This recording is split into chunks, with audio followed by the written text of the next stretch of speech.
Hello students, in the previous video we have studied the dark reaction, that is the Kelvin cycle or C3 pathway. Okay, now next topic it is the photorespiration. आपलं dark reaction पर्यंत झालं आहे. आपण मागच्या व्हिडिओमध्ये kelvin cycle काय असते ते पाहिलं. त्याच्यानंतर C3 पाथवे त्यालाच म्हटलं जातं केल्विन सायकलला. त्याच्यानंतर नेक्स्ट टॉपिक आहे आपला फोटो रेस्पिरेशन.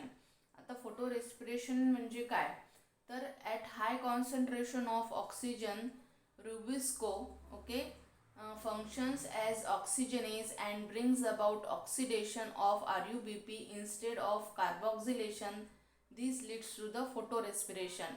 फोटोरेस्पिरेशन काय म्हटलेलं आहे इथे की जेव्हा हाय कॉन्सन्ट्रेशन ऑफ ऑक्सिजन असतं, म्हणजे ऑक्सिजनचं कॉन्सन्ट्रेशन हाय आहे, त्याच्यानंतर आपण जी डार्क रिॲक्शन पाहिली तर त्याच्यामध्ये पाहिलं होतं की जो CO2 आहे तो कोणासोबत कंबाईन होतो, RuBP सोबत कंबाईन होतो आणि एन्झाईम कोणता असतो तिथे, रुबिस्को असतो. ओके, ही सगळी डार्क रिॲक्शन कुठे होत असते, स्ट्रोमामध्ये होत असते. ओके, तर पण हे कधी होईल, ज्यावेळेस काय असेल की CO2 चं कार्बोक्सिलेशन व्हायचं असेल त्यावेळेस. पण ज्यावेळेस काय आहे की हाय कॉन्सन्ट्रेशन ऑफ ऑक्सिजन आहे सेलमध्ये. ओके, सेलमध्ये काय आहे, सेलला जास्त प्रमाणात काय भेटत आहे, ऑक्सिजन मिळत आहे.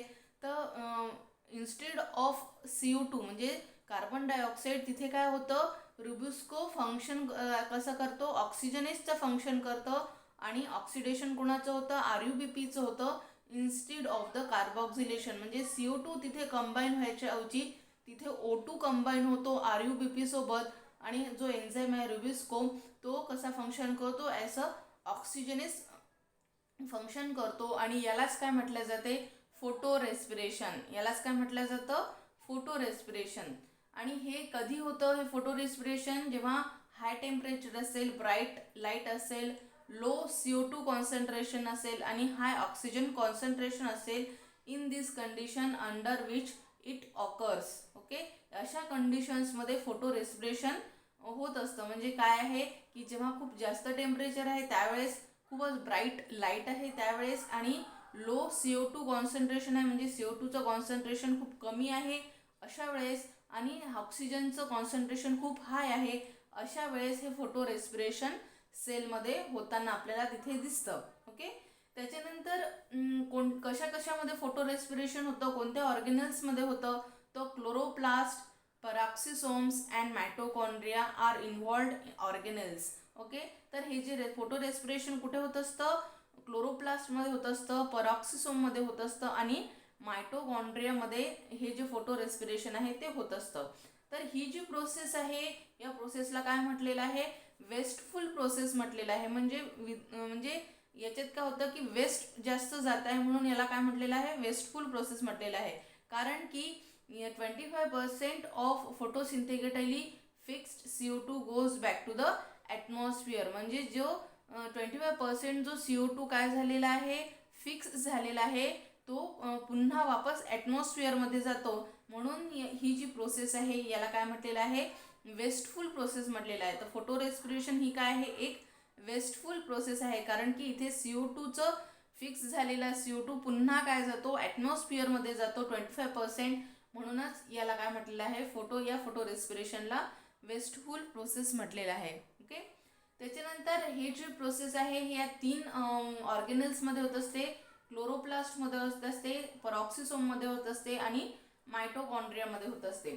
तर सगळ्यात पहिले काय होतं की तिथे की हे जे या सायकलला, आता या ज्या फोटो रेस्पिरेशनची सायकल आहे ही याच्यात काय असतं की सिरीज ऑफ सायक्लिक रिॲक्शन्स होत आहेत. इथे पहा, इथे काय होत आहे, सायक्लिक रिॲक्शन्स होत आहे which is also called as a PCO cycle. तर याला काय म्हटलं जातं, PCO सायकल सुद्धा म्हटलं जातं.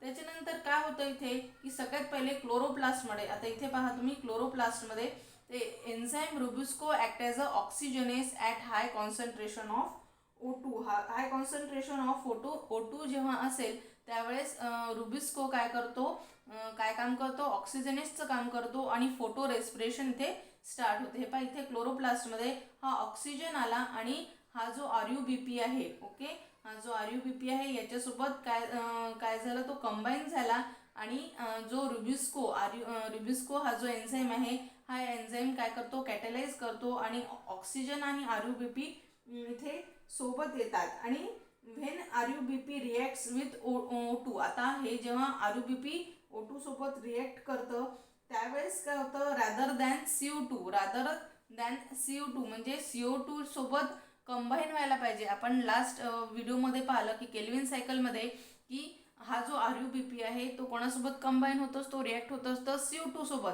पण ज्यावेळेस कॉन्सन्ट्रेशन काय आहे, ऑक्सिजनचं हाय कॉन्सन्ट्रेशन आहे, त्यावेळेस काय होत आहे की हा RuBP कोणासोबत रिॲक्ट करत आहे, O2 सोबत रिॲक्ट करत आहे, ऑक्सिजन सोबत रिॲक्ट करत आहे आणि त्याच्यानंतर काय तयार होत आहे, 2 कार्बन कंपाऊंड म्हणजे 2 कार्बन कंपाऊंडवाला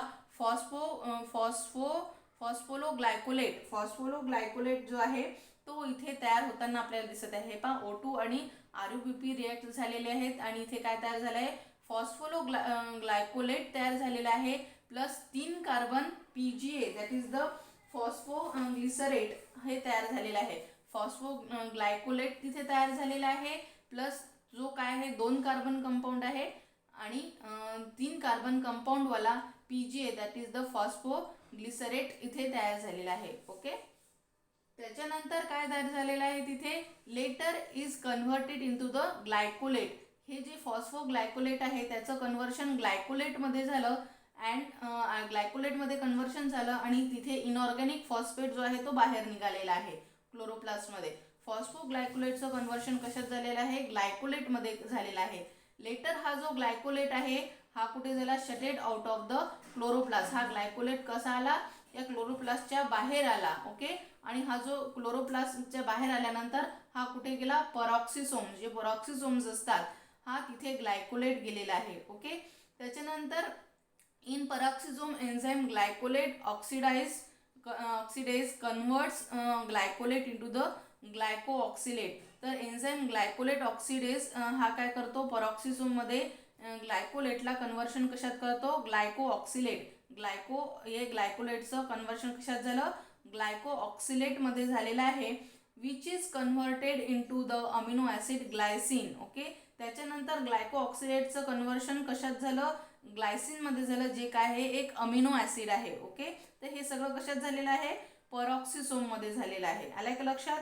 तर परॉक्सिसोममध्ये काय झालं की क्लोरोप्लास्टमधून आलेला जो ग्लायकोलेट आहे त्याचं कन्व्हर्शन होऊन कशात काय झालेलं आहे, ग्लायकोऑक्सिलेट झालेला आहे आणि ग्लायकोऑक्सिलेट कन्व्हर्ट कशात झालेला आहे, ग्लायसिनमध्ये, जो काय आहे एक अमिनो ॲसिड आहे. ओके, आता हे जे ग्लायसिन परॉक्सिसोममध्ये आलेला आहे तयार झालेला आहे तो कुठे गेला, मायटोकॉन्ड्रियामध्ये गेला.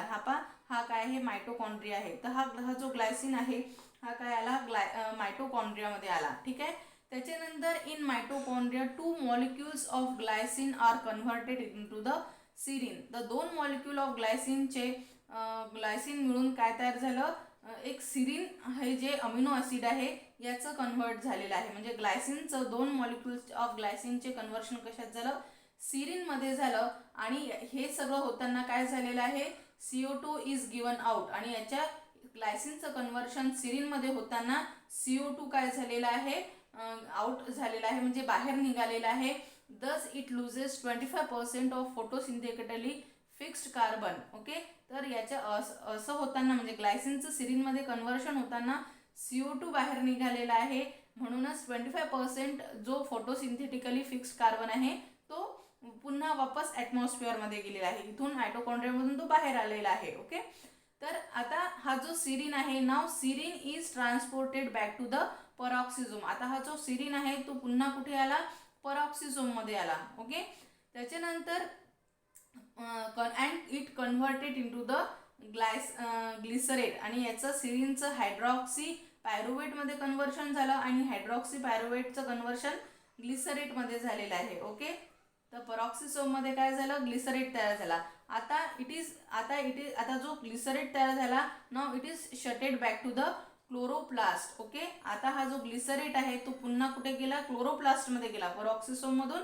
क्लोरोप्लास्टमध्ये गेला अँड अंडरगो फॉस्फोरिलेशन आणि त्याच्यानंतर ग्लिसरेटचं काय झालं आहे, फॉस्फोरिलेशन झालेलं आहे and it is utilized in formation of 3 PGA. आणि इथे काय झालं, 3 PGA पुन्हा इथे तयार झालेला आहे. दॅट इज द फॉस्फोग्लिसरेट इथे पुन्हा तयार झालेला आहे, which get utilized into the C3 pathway. आणि हे जे PGA तयार झालेलं आहे हे युटिलाइज कशात होतं, जे C3 पाथवे आपण आधी पाहिलेला होता, केल्विन सायकल किंवा C3 पाथवे त्याला म्हटलं जातं. तर त्याच्यासाठी हा 3 PGA इथे तो यूज होतो आहे C3 पाथमध्ये. ओके, तर म्हणजे ही काय आहे, एक हे जे फोटो रेस्पिरेशन आहे हे 3 ऑर्गेनेल्स मिळून तयार झालेलं आहे. म्हणजे क्लोरोप्लास्टमध्ये, त्याच्यानंतर पॉरोक्सिसोममध्ये, मायटोकॉन्ड्रियामध्ये आणि पुन्हा पॉरोक्सिसोममध्ये जातं आणि पुन्हा क्लोरोप्लास्टमध्ये जातं. ओके, आलं लक्षात. म्हणजे काय होतं आहे की जो हाय कॉन्सन्ट्रेशन ऑक्सिजन असेल त्यावेळेस काय होईल की RUBP सोबत रिॲक्ट होईल आणि त्याच्यानंतर ग्लायकोलेट क्लोरोप्लास्टमध्ये तयार होईल.